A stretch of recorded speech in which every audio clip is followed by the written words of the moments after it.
so much. So I've been on a bit of a journey, I would say for about 2 years now. I've been really conscious that go to market and sales has been my real weak point. I was previously a COO, I'm an operator. I'm probably all right at being a salesperson, but broader go to market and figuring out how to find those customers, reach them, and book those meetings in was a weak point. So I've been intensely trying to level up, and I actually had breakfast with one of my investors this week, and I said to him, we were talking about trying to raise money last year, and I said, I feel like go to market was always our weak point. Now I feel like I wouldn't even say we're okay at it. I feel like it's a strength that we have now. So in terms of what I have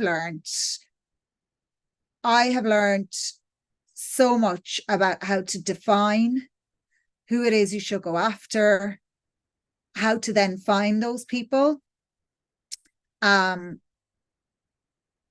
how to talk to them, I mean, I feel like I can't do this justice in a few minutes. There's so much that I've learned, but for me, it feels like very heavy and strong on the personal learnings in terms of leveling up and being a leader.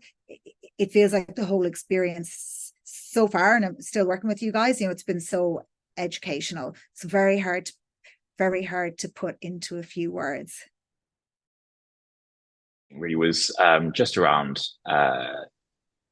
the need to constantly like revalidate the decisions you're making against the kind of wider vision of the business. So it's quite easy to get focused on executing a plan without necessarily like zooming out and just looking at what you're trying to achieve, and might there be a quicker, easier, simpler way, and then once you've done that, really focus on what's important and double down on it. So it's that kind of constant sifting of, I guess, noise and things you can get excited about as a founder, and saying, right, of these 10 really exciting things we're doing, actually this one thing over here is the difference maker. So let's really double down on that, and making sure you do that regularly, rather than just once when you first write your pitch deck and say, this is the thing I'm going to do.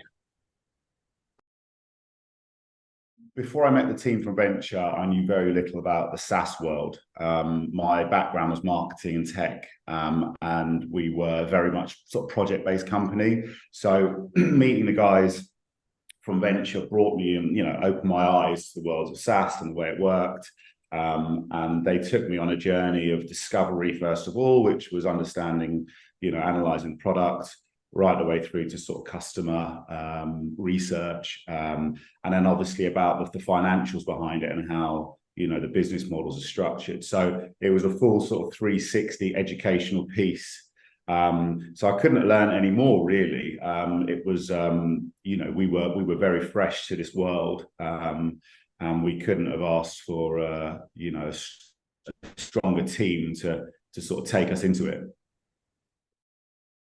Well, it's not one thing, it's many things. The first is just the incredible value that comes from stepping away from the bubble and the intensity of that, as a founder, working in an early stage startup, and the value of getting guidance, advice from two very good guys and very smart guys and very experienced guys. So the space, the distance, and the objectivity that comes from sharing your problems with others and learning from their perspective.